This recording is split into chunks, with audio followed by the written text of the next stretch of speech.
तुम्हाला सगळ्यांना माझं आमंत्रण आहे की आपण मूर्तीचे बसवून तिचा सोहळा सुद्धा आषाढी एकादशीच्या दिवशी संध्याकाळी 5 वाजता करणार आहोत. मला माहिती आहे उद्याचा दिवस उपवासाचा दिवस आहे. उपवासाची साबुदाण्याची खिचडी सुद्धा खाऊ घालायची मी व्यवस्था करेल.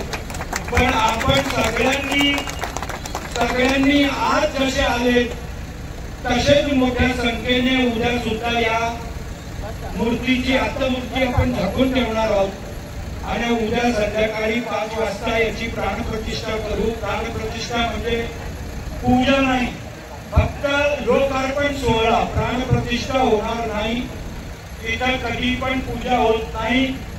आपण आजही शिवधाम मध्ये महादेवाची पूजा कोणालाच करू देत नाही. फक्त श्रद्धेचं स्थान आमचं देव आहे. चांगल्या भावनेतून देवाला कधीही आठवण करा. तर उद्या संध्याकाळी 5 वाजता आपण एका मूर्तीचा लोकार्पण सोहळा करू. थोडं बऱ्यापैकी इथं मी नंदनगरीच्या कामाला शोभेल असंच वातावरण इथं आपण करून देऊ. कारण आपण बोलतो की हमारी पहचान विकास और निर्माण, त्याच्यामुळे आम्ही इथं सगळं काही करू. आणि आता त्या चौकामध्ये ज्या चौकात आम्ही विठ्ठलाला बसवणार होतो त्या चौकातला मोठा लाईट आम्ही काढून दुसरीकडे बसून दिला.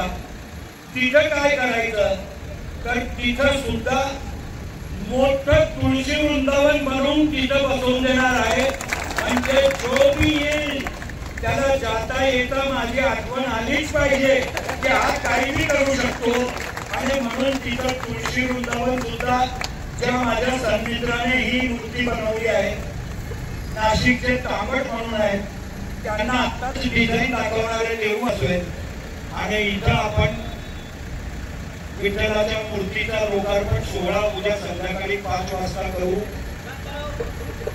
थकून गेले असाल तर पाण्याच्या बाटल्या बिटल्या मागवल्या 5 मिनिटात येतील.